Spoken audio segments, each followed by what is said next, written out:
لا إله إلا الله محمد رسول الله لا إله إلا الله محمد رسول الله لا إله إلا الله محمد رسول الله لا إله إلا الله محمد رسول الله.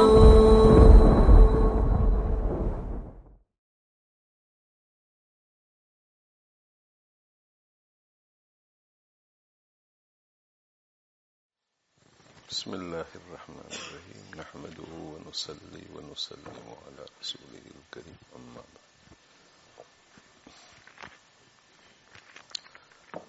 آج کل مجلس ذرا لیٹ بھی ہو رہی ہے اوقات کی وجہ سے. یہ سپٹمبر کے مہینے میں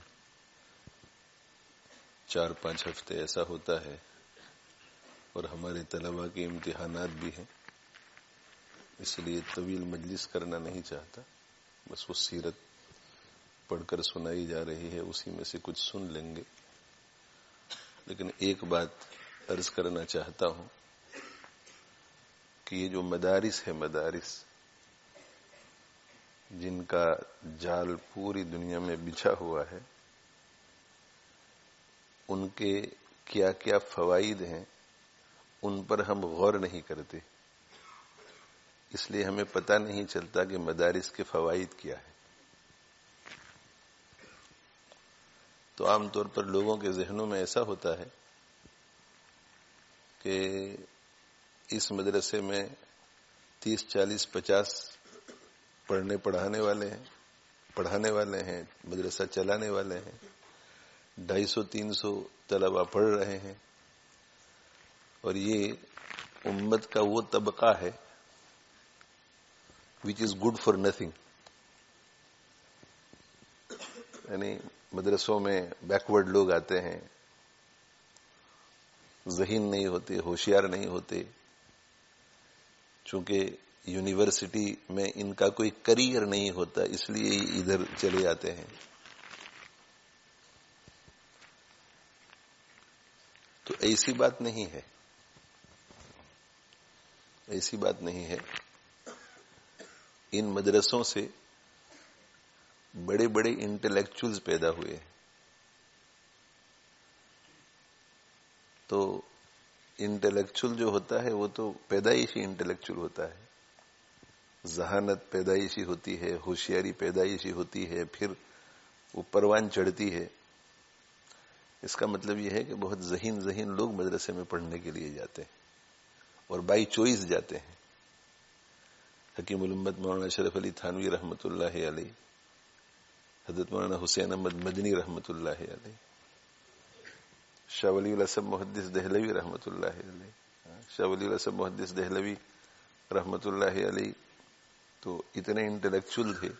حضرت تھانوی رحمۃ اللہ علیہ اتنے انٹلیکچوئل تھے. امام ابو حنیفہ وغیرہ یہ سب بڑے بڑے، یعنی ہم اپنے دور کی بات کرتے ہیں، ہمارے دور کے جو بڑے بڑے لوگ ہیں، کہ اگر یونیورسٹی کے پروفیسر میں صلاحیت ہوتی کہ ان کی باتوں کو سمجھ سکتے تو ان کو پتہ چلتا کہ یہ کتنے انٹلیکچوئل ہیں. ہمارے دارالعلوم دیوبند کے محتمم تھے قاری محمد طیب صاحب رحمۃ اللہ علیہ. تو انہوں نے کسی کالج میں، کسی یونیورسٹی میں نہیں پڑھا تھا. شروع سے آخر تک دارالعلوم میں پڑھا اور دارالعلوم سے فارغ ہوئی، اور فارغ ہونے کے بعد دارالعلوم دیوبند میں مدرس ہوئے، اور مدرس ہونے کے بعد پھر پرنسپل ہوئے، چانسلر ہوئے دارالعلوم دیوبند کے. تو حضرت نے خود ایک واعظ میں فرمایا ہے، شاید خطبات حکیم الاسلام میں کسی جگہ ہو سکتا ہے، کسی جگہ واعظ میں حضرت نے فرمایا ہے کہ میرا ساؤتھ افریقہ جانا ہوا تو مجھے وہاں پتہ چلا کہ یونیورسٹی کے بڑے بڑے پروفیسر اور چانسلرز کی کسی جگہ پر کانفرنس ہے اور علم کے موضوع پر وہاں کوئی پروگرام ہے. تو جب مجھے پتہ چلا تو میں نے میرے میزبانوں سے کہا کہ اگر کوئی ہمارے لیے کوئی ایکسیپشنل انٹری کی شکل بن جاوے، اس لیے کہ میں بھی استفادہ کرنا چاہتا ہوں. دیکھو کتنی تواضع کہ بھئی یہ لوگ یونیورسٹی میں علم کیسے پڑھاتے ہیں. چلو ہم بھی بڑے بڑے ان کے پورے ملک کے بڑے بڑے لوگ ہیں تو سنیں گے ان کی تقریریں. ہو سکتا ہے کہ ان کی تقریروں سے ہمیں کوئی مفید بات ملے, کوئی تجربہ ہو ہمیں نیا.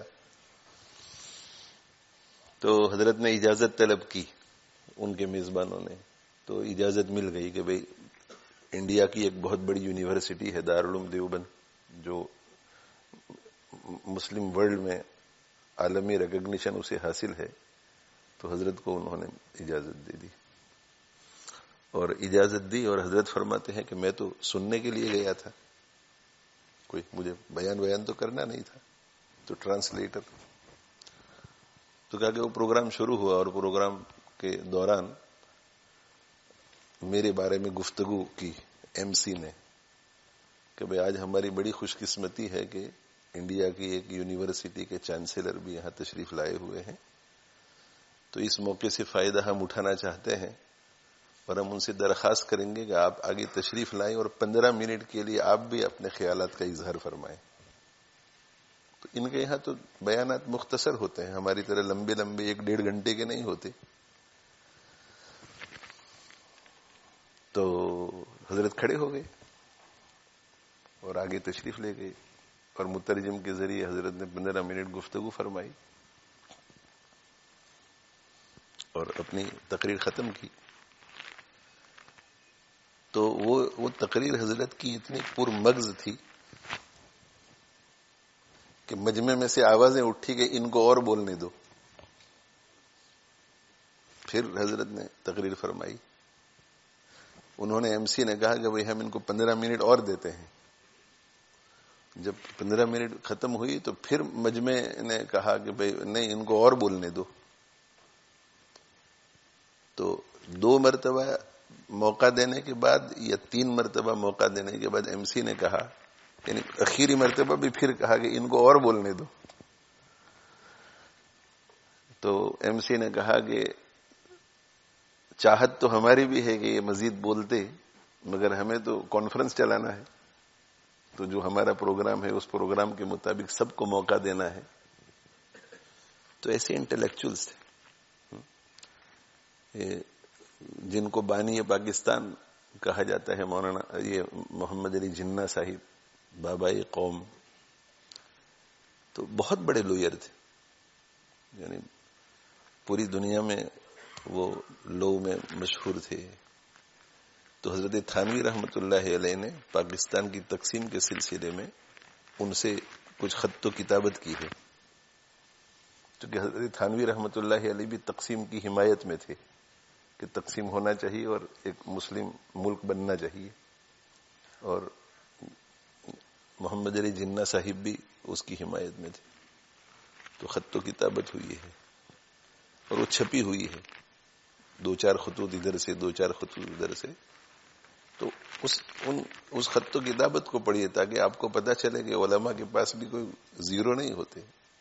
آپ کو یہ سوچنا چاہیے کہ ادھر تو ایک ایسا شخص ہے جس نے لو پڑھا ہے اور ادھر ایک ایسا شخص ہے جس نے لو پڑھا نہیں ہے, پھر بھی اس کے خط کو پڑھیے اور اس کے خط کو پڑھیے. تو مدارس جو ہیں, مدارس سے بڑے بڑے انٹلیکچوئل پیدا ہوتے ہیں. یہ جتنی تفسیریں ہمارے سامنے ہیں, حدیث کی تشریحات ہمارے سامنے ہیں, یہ جو مسائل ہیں مسائل, تو حدیث اور قرآن سے مسائل کہ بھئی نماز شروع کرو تو نیت کرو, پھر ہاتھ اٹھاؤ, تکبیر تحریمہ, ہاتھ کہاں تک اٹھانا ہے, کہاں باندھنا ہے.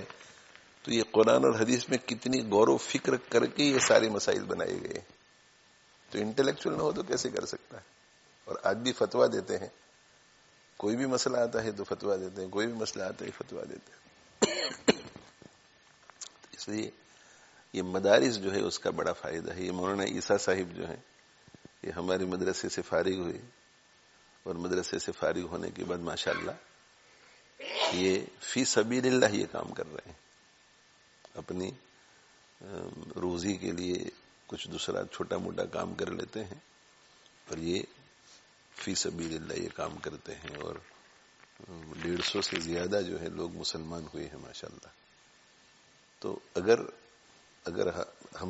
ہم جو آخرت کو سامنے رکھ کر کے سوچتے ہیں تو ہماری سوچ تو یہ ہے کہ ہماری اسلامک دعویٰ اکیڈمی میں جو ریاض العلوم مدرسہ ہے اس مدرسے میں جتنے بچے فارغ ہو رہے ہیں ان میں سے کوئی کچھ نہ کرتا، یعنی اگر یہ مدرسہ قیامت تک چلتا رہتا اور کئی ہزار بچے فارغ ہوتے اور ان بچوں میں سے کوئی کچھ نہ کرتا اور صرف مولانا عیسیٰ صاحب ایک غیر مسلم کو مسلمان بناتے تو سب کی محنتیں، سب کا چندہ ٹھکانے لگ جاتا.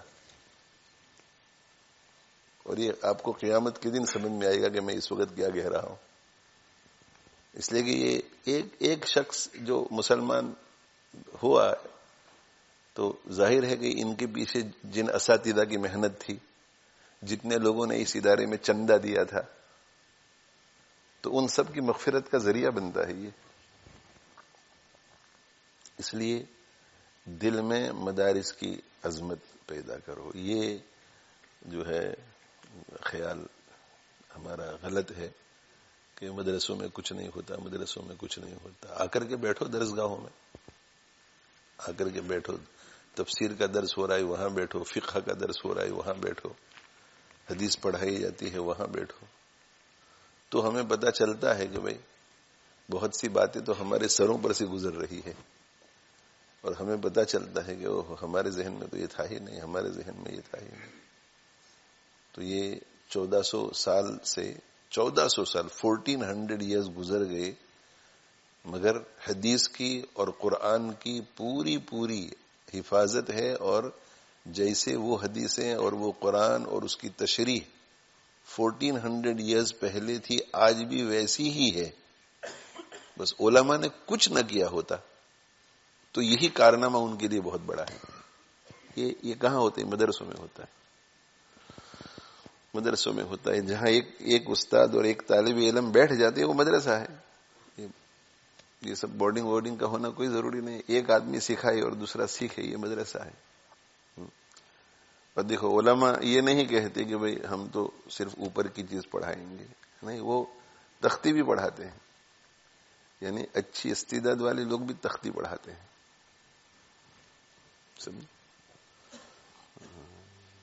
اس لیے کہ ان کو تو خدمت کرنی ہے نا. ہمارے حضرت مولانا حسین احمد مدنی رحمت اللہ علیہ، وہ ایک مرتبہ جیل میں ان کو جانا پڑا.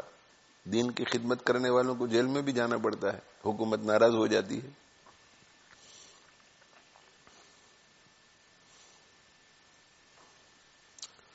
ابھی بھی ہندوستان میں جو ہے بعض حضرات پر مقدمہ چلا اور ان کو اسلام کا پرچار کرنے کی وجہ سے، یعنی گویا غیر مسلموں کو مسلم بنانے کی سزا لائف جیل ملی ہے. لائف جیل، منیمم سزا 10 سال کی تھی اور میکسیمم سزا لائف جیل. تو جج نے لائف جیل ان کو سنا دی. مولانا کلیم صدیقی صاحب اور وہ یہاں آتے تھے حاجی عمر گوتم صاحب، یہ 2 مشہور لوگ ہیں. ان کے ساتھ اور بھی کئی لوگ ہیں. تو دیکھو جیل میں بیٹھے ہوئے ہیں صرف لوگوں کو دین کی دعوت دینے کی وجہ سے. تو بہرحال قاری طیب صاحب رحمت اللہ علیہ، یہی جن کا میں نے ابھی ذکر کیا، وہ تشریف لے گئے جیل میں ملنے کے لیے حضرت مولانا حسین احمد مدنی رحمت اللہ علیہ کو. تو پوچھا کہ حضرت آج کل کیا مشغلہ ہے؟ تو حضرت نے فرمایا کہ جیل میں کچھ لوگ ایسے ہیں جن کو قرآن پڑھنا نہیں آتا، تو میں ان کو نورانی قاعدہ پڑھا رہا ہوں. دارالعلوم دیوبند کے شیخ الحدیث اور شیخ العرب والعجم، یعنی ہندوستان موو ہونے سے پہلے جب وہ مدینہ منورہ میں درس دیتے تھے تو اس وقت مدینہ منورہ میں فریڈم تھا، مکہ مکرمہ میں بھی فریڈم تھا. وہ ترکیوں کے زمانے میں کہ جو بھی عالم صحیح العقیدہ ہو جس کونے میں بیٹھ جائے درس دے سکتا ہے، اور پھر پبلک پر ہے کہ جہاں بیٹھنا ہو بیٹھے. تو عرب دنیا کے بھی بڑے بڑے علماء وہاں تھے اور یہ ہندوستان کے عالم مولانا حسین احمد مدنی. لیکن جتنا مجمع ان کے درس میں ہوتا تھا کسی اور کے درس میں نہیں ہوتا تھا. اسی لیے ان کا پھر لقب پڑ گیا کہ یہ شیخ العرب والعجم، یہ اجمیوں کی بھی شیخ ہے اور عربیوں کی بھی شیخ ہے. تو اتنے بڑے آدمی اور وہ کہتے ہیں کہ میں نورانی قاعدہ پڑھا رہا ہوں. یہ انہوں نے نہیں سوچا کہ میں بخاری پڑھا اور نورانی قاعدہ. جیل میں کوئی اور بھی تو ہوگا نا ایسا جو قرآن پڑھ سکتا ہو. اسے بھی کہہ سکتے تھے کہ بھائی محمود بھائی آپ ان کو ذرا روزانہ پڑھا دیا کرو. نہیں، خود پڑھایا. کیوں؟ اس لیے کہ پڑھانا یہ ہمارا کام ہے. تو قاری طیب صاحب رحمۃ اللہ علیہ نے پوچھا کہ اچھا آپ نورانی قاعدہ پڑھا رہے ہیں، دارالعلوم میں آپ بخاری شریف پڑھاتے ہیں اور یہاں نورانی قاعدہ؟ تو حضرت نے جواب میں فرمایا کہ قاری صاحب ہمارا کام پڑھانا ہے. بخاری کا موقع ملے تو بخاری پڑھاتے ہیں اور نورانی قاعدہ کا موقع ملے تو نورانی قاعدہ پڑھاتے ہیں. پڑھانا ہمارا کام، فارغ نہیں بیٹھتے ہیں. تو بھی تقریر لمبی ہو جائے گی میری، اس لیے کہ بہت واقعات ہیں اس میں، لیکن میری صرف درخواست اتنی ہے کہ یہ جہاں کہ آپ کی نظر صرف وہ مرکوز ہو جاتی ہے ایک عالم کے اوپر ہے کہ ماشاءاللہ یہ مولانا صاحب دین کا بہت کام کر رہے ہیں. نہیں، ان مولانا صاحب کو پیدا کس نے کیا؟ یہ مولانا صاحب کہاں بنے، کہاں تیار ہوئے؟ یہ مولانا صاحب کہاں تیار ہوئے؟ دارالعلوم میں تیار ہوئے. حضرت جی مولانا الیاس صاحب رحمۃ اللہ علیہ نے تبلیغ کا کام کیا، پوری دنیا میں تبلیغ پھیل گئی. تو مولانا الیاس صاحب کی وجہ سے تبلیغ کا کام وجود میں آیا. مولانا الیاس صاحب کس کی وجہ سے وجود میں آئے؟ مدرسے کی وجہ سے وجود میں آئے. شیخ الحدیث کا ڈنکا بجتا ہے رحمہ اللہ تعالی. کس نے پیدا کیا؟ حضرت مولانا یوسف مطالعہ صاحب رحمۃ اللہ علیہ نے مدرسے کی بنیاد ڈالی یورپ میں. یورپ کا سب سے پہلا مدرسہ دارالعلوم بری، ایک نئی راہ. اگر وہ دارالعلوم نہ کھولتے تو پھر ایک کھلتا ہے تو پھر آگے دوسری راہیں ملتی ہیں نا دوسروں میں. کہاں کے فارغ ہیں؟ دین سے تعلق رکھنے والی جتنی چیز ہے تو وہ لوٹ کر کے جائے گی کسی عالم تک. اس لیے مدارس میں بڑے بڑے کام ہوتے ہیں. اچھا، اگر کوئی یہ کہے کہ بھائی فلاں مدرسے سے 1000 فارغ ہوئے، اس میں سے بڑے اور مشہور اور بڑا کام تو 100 نے ہی کیا، باقی 900 نے نہیں کیا، تو بھائی یونیورسٹیوں سے بھی تو بہت سارے پی ایچ ڈی کر کے فارغ ہوتے ہیں. ان میں سے انٹرنیشنل لیول کا کام تو کم لوگ ہی کرتے ہیں. تو ہر جگہ پر ایسا ہوتا ہے. پی ایچ ڈی اگر کسی یونیورسٹی سے 1000 آدمی پی ایچ ڈی کر کے نکلتے ہیں تو ان میں سے ہر شخص تو انٹرنیشنل ریسرچر نہیں بنتا نا. وہ ایک آدھ بنتا ہے، 2-4 بنتے ہیں. تو یہ ہر جگہ ایک جیسا ہے، لیکن ہمارا ذہن جو ہے وہ نیگیٹو بن گیا ہے. مدرسوں کے بارے میں بنایا گیا ہے، مدرسوں کے بارے میں کہ وہاں کچھ نہیں ہوتا. مدرسوں کے بارے میں لوگ ایسا سمجھتے ہیں کہ بھائی یہ مدرسے جو ہیں یہ کفالت کے لیے ہے. یعنی مدرسے اس لیے چلتے ہیں کہ وہ بچے جن کو ان کے گھروں میں کھانا نہیں ملتا، ان کے ماں باپ ان کو مدرسوں میں بھیج دیتے ہیں.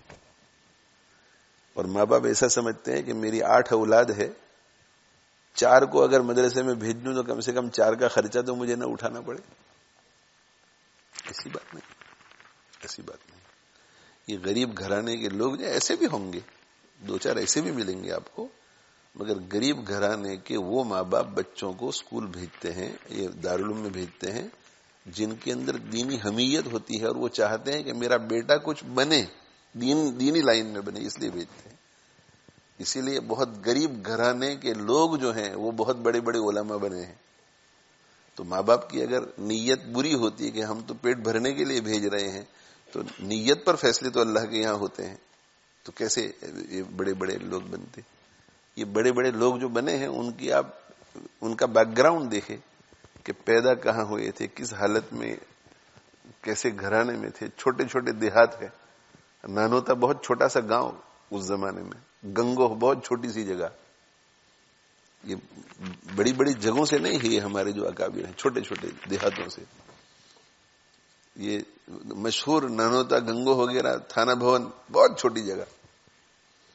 تو یہ مشہور اس لیے ہوئے کہ وہاں لوگ بن کر کے نکلے وہاں سے اور انہوں نے کام کیا. تو مدرسوں کی دلوں میں عظمت رکھو، اور یہ جو علماء اور مکتب میں پڑھانے والے ان کو بھی عظمت سے دیکھو. یہ اللہ کے کلام کے ساتھ ان کی وابستگی ہے، اللہ کے نبی صلی اللہ علیہ وسلم کے کلام کے ساتھ وابستگی ہے. اور مدرسوں کو مدرسوں کا تعاون بھی کرو، مالی تعاون بھی کرو، چندہ دو مدرسوں کو، سپورٹ کرو مدرسوں کو.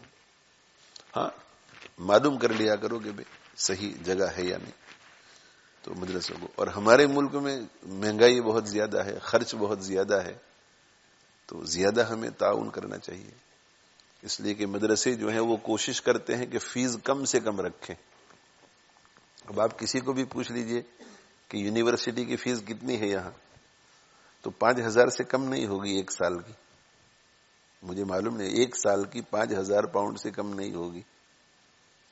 9,000 سے شروع ہوتا ہے، مودی صاحب فرما رہے ہیں 1,000 ایک سال میں 9,000 پاؤنڈ. اور 9,000 پاؤنڈ میں صرف ایجوکیشن ملتا ہے، کھانا اپنا، پینا اپنا، رہائش اپنی. دوسرے مدارس کا پتہ نہیں، مگر میں اسلامک دعویٰ اکیڈمی کا کہوں کہ اسلامک دعویٰ اکیڈمی میں 24 گھنٹے بچے یہاں رہتے ہیں، کھاتے ہیں، پیتے ہیں، الیکٹرک، گیس، پانی سب استعمال کرتے ہیں، اور ان کو تعلیم بھی ملتی ہے، پورا نظام ان کے لیے ہے. اور کچھ طلبہ چھٹیوں میں بھی گھر نہیں جاتی اور یہیں رہتے، تو چھٹیوں میں بھی مدرسہ ان کی دیکھ بھال کرتا ہے اور کھلاتا پلاتا ہے. اور فیس کتنی ہے؟ کتنی بھائی؟ 2,500، 2,500، 2,500 پاؤنڈ میں پورا سال تھا. اور پھر وہاں یونیورسٹی میں تو چھٹیاں بھی بہت ہوتی ہیں، تو ہماری پڑھائی کے دن بھی زیادہ ہے، پڑھائی کے دن بھی زیادہ ہے، ہالیڈیز کم ہے. تو مدرسے والے بھی کوشش یہ کرتے ہیں کہ کم سے کم فیس ہو، تاکہ ماں باپ کے لیے مشکل نہ ہو. کبھی کبھی بعض ماں باپ جو ہے 1-1، 2-2 اور 3-3 بچوں کو بھیجتے ہیں پڑھنے کے لیے، تو جتنی کم ہو سکے. اب جو ہے ابھی ایک نیا مرحلہ آ رہا ہے، اس کے لیے بھی دعا فرمائیں کہ جو پرائیویٹ انسٹیٹیوشن جو تھے، جو چیریٹیز ہے پرائیویٹ، تو اس میں یہ جو ہم فیس لے رہے ہیں تو اس کے اوپر بھی VAT ہوگی. تو 20% ہے VAT، تو 20% جو ہے ان کی فیس کے اوپر 20% بڑھ جائے گی. اب مدرسہ تو برداشت کر نہیں سکے گا، اس لیے کہ مدرسہ تو پہلے ہی سے ایسی جگہ کے اوپر ہے. تو اس وجہ سے تعاون بھی کرنا چاہیے، مدرسوں کو چندہ بھی دینا چاہیے. یہ ایک غلطی ہوتی ہے کہ باہر سے جو چندہ کرنے کے لیے آتے ہیں ان کو آپ چندہ دیتے ہیں اور یہاں مقامی مدرسوں کو چندہ نہیں دیتے. اس لیے کہ آپ کے ذہن میں ایسا ہے کہ انگلینڈ میں جو کوئی ہوتا ہے اور جو کچھ ہوتا ہے وہ مالدار ہوتا ہے. تو مدرسہ کوئی زندہ چیز تھوڑی ہے کہ وہ مالدار ہوگا. مدرسہ تو انڈیا میں ہو، بنگلہ دیش میں ہو، پاکستان میں ہو، یہاں ہو، جہاں کہیں ہو، وہ چندے سے چلتا ہے. فیس بہت معمولی ہوتی ہے، فیس تو اتنی ہوتی ہے کہ جس سے ان کا خرچہ نکل جائے. تو اس لیے مدرسوں کو چندہ بھی دو، مدرسوں میں دل کھول کر کے تعاون کرو. اللہ تعالی شانہ ہمیں انڈیا، پاکستان، ہندوستان وغیرہ سے بھی جو چندے آتے ہیں اور آپ پہچانتے ہیں کہ بھئی یہ صحیح چندہ ہے، تو دو، ان کو چندہ دو. ریلیف میں بھی چندہ دو. مگر یہ جو دھیرے دھیرے ایک ٹرینڈ ہوتا چلا جا رہا ہے کہ لوگ ریلیف میں زیادہ دے رہے ہیں اور مدرسوں کو نہیں، تو ریلیف میں بھی دینا چاہیے. مگر ریلیف میں جب آپ چندہ دیتے ہیں تو انسانوں کی جسمانی حفاظت ہوتی ہے، اور مدرسوں کو چندہ دیتے ہیں تو انسانوں کی روحانی حفاظت ہوتی ہے. تو دونوں حفاظت ضروری ہے، روحانی بھی اور جسمانی بھی.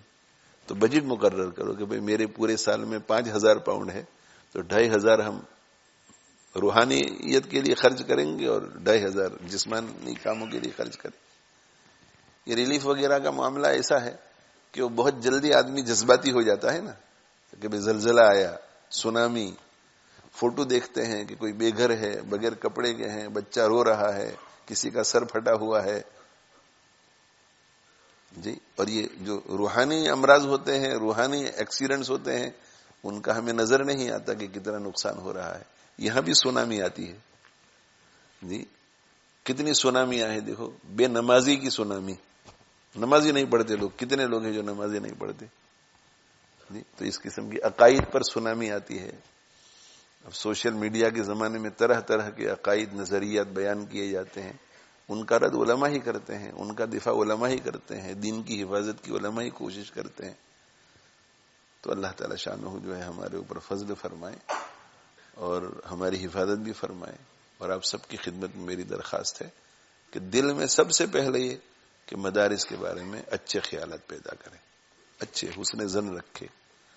کسی ایک جگہ پر کوئی ایسا واقعہ پیش آ جائے تو اس کی وجہ سے تمام مدارس برے نہیں ہو جاتے. اور خود جا کر کے دیکھو، ہم آپ کو اسلامک دعوت اکیڈمی میں دعوت دیتے ہیں کہ یہاں آ کر کے دیکھو، صبح سے شام تک رہو، آپ کلاسوں میں جاؤ، آپ فارغ وقت میں جا کر کے بورڈنگ میں دیکھو کہ بچے کس طرح کیا کرتے ہیں، کھاتے ہیں، پیتے ہیں، کیا کھاتے ہیں، کس طرح کھاتے ہیں، ان کا نظام الاوقات کیا ہے. دیکھو آ کر کے، پوچھو، سوالات پوچھو آ کر کے ہم سے کہ یہاں کیا ہو رہا ہے، کیا نہیں ہو رہا ہے، تاکہ آپ کو پتا چلے. کوئی بات سمجھ میں نہیں آ رہی ہے مدارس کے بارے میں تو آپ اپنی بات رکھو کہ کیا سمجھ میں نہیں آتا ہے. یہ پوری سسٹم ہم کیوں چلا رہے ہیں، انگلینڈ میں رہ کر کے بھی کیوں چلا رہے ہیں. اگر یہ سسٹم اگر نہ چلے تو باقی تو بہت دور کی بات ہے. اگر یہ مدارس بند ہو جائے تو 20, 25, 30, 40 سال کے بعد آپ کے بچوں کے کانوں میں اذان کہنے والا کوئی نہیں رہے گا اور آپ کی نماز جنازہ پڑھانے والا بھی کوئی نہیں رہے گا، آپ کے میت کو غسل دینے والا کوئی نہیں رہے گا. اکثر جگہوں پر علماء غسل دیتے ہیں، اور جہاں نن علماء غسل دیتے ہیں وہ بھی وہ ہیں جن کو علماء نے ٹرین کیا ہوا ہے. بھائی ٹھیک ہے. تو یہ میں عرض یہ کر رہا تھا کہ دیکھو مولانا عیسیٰ صاحب ہمارے یہاں، یہ خود نو مسلم ہے مولانا عیسیٰ، اور یہ ہمارے یہاں سے فارغ ہوئی، اور فارغ ہونے کے بعد ان کے دل میں اللہ نے بات ڈالی. مدرسے کا تو کوئی مدرسہ تو فارغ کرتا ہے بچوں کو، جیسے یونیورسٹی فارغ کرتی ہے، پھر فارغ ہو، لیکن یہ اللہ پھر ان کو چوز کرتے ہیں اور ان کے دل میں رجحانات پیدا کرتے ہیں حالات کے پیش نظر، اور رجحانات پیدا کر کے ان کو کاموں میں لگاتے ہیں. اور یہ اللہ کا نظام بہت پہلے سے چل رہا ہوتا ہے. حضرت مولانا یوسف مطالعہ صاحب رحمۃ اللہ علیہ جب ہمارے استاد ہوتے ہیں، جب یہاں انگلینڈ تشریف لائے اور جب دارالعلوم کھولا تو 30s میں تھے، بالکل ینگ 30s میں تھے. اور جب یہاں تشریف لائے تو شادی کی بنیاد پر یہاں تشریف لائے تھے، تو یہاں کچھ عرصہ وقت گزارنے کے بعد اپنے شیخ پر خط لکھا کہ ہم نے تو دین کی خدمت کے لیے پڑھا تھا، اور اس نیت سے پڑھا تھا کہ تفسیر پڑھائیں گے، حدیث پڑھائیں گے، اور یہاں تو اس کا کوئی موقع نہیں ہے، تو آپ اگر مجھے اجازت دے دیں تو میں واپس انڈیا آ جاؤں. حضرت نے یہاں سے خط لکھا. دیکھو کتنی نیکی ہوگی 30s میں. انگلینڈ اس زمانے میں انڈیا سے جو لوگ آتے تھے تو سب غربا ہوتے تھے، غریب لوگ، اور یہاں سیٹل ہونا چاہتے تھے کہ ہمارا یہاں فیوچر اچھا ہے، مگر سوچا کہ یہاں تو وہ چیز نہیں ہے جو میں چاہتا ہوں، تو کہ میں آپ مجھے اجازت دے دیں. تو حضرت اس وقت تو بالکل حضرت مولانا یوسف مطالعہ صاحب نے بھی دارالعلوم کھولنے کا نہیں سوچا تھا، اس لیے کہ اس وقت یہ تصور ہی نہیں تھا. ان لوگوں سے پوچھے، پرانے لوگ ہیں، جب دارالعلوم کی بنیاد پڑی ہے تو لوگ نیگیٹو باتیں کرتے تھے، یعنی ایسی باتیں کرتے تھے کہ انگلینڈ میں کوئی دارالعلوم چلے گا، انگلینڈ میں دارالعلوم کھول ڈالا، ایسے لوگ بھی تھے. تو حضرت نے جب یہ خط لکھا کہ میں واپس آنا چاہتا ہوں، تو حضرت شیخ رحمۃ اللہ علیہ تو اللہ کے بڑے ولی تھے، نظر بہت دور کی تھی. تو وہاں سے حضرت نے خط میں جواب لکھا کہ آپ وہیں قیام کیجئے، آپ کی تمنا اللہ وہیں پوری کرے گا. اور اس کے بعد پھر حضرت نے جو ہے تفسیر بھی پڑھائی، فقہ بھی پڑھایا، عربی ادب بھی پڑھایا، حدیث بھی پڑھائی کئی سالوں تک، دہائیوں تک، اور بخاری شریف بھی پڑھائی. اللہ نے یہاں کام لیا حضرت سے. تو یہ جو مدارس ہیں ان کا بڑا فائدہ ہے. تو میں یہ عرض کر رہا ہوں کہ دیکھو حضرت مولانا یوسف مطالعہ صاحب رحمۃ اللہ علیہ کے دل میں یہ داعیہ پیدا ہوا کہ میں دارالعلوم قائم کروں. حضرت شیخ رحمۃ اللہ علیہ نے تائید فرمائی، پھر وہ جگہ خریدی گئی، بڑی مشکلات سے گزر کر وہ مدرسہ بہرحال اپنے پیروں پہ کھڑا ہوا.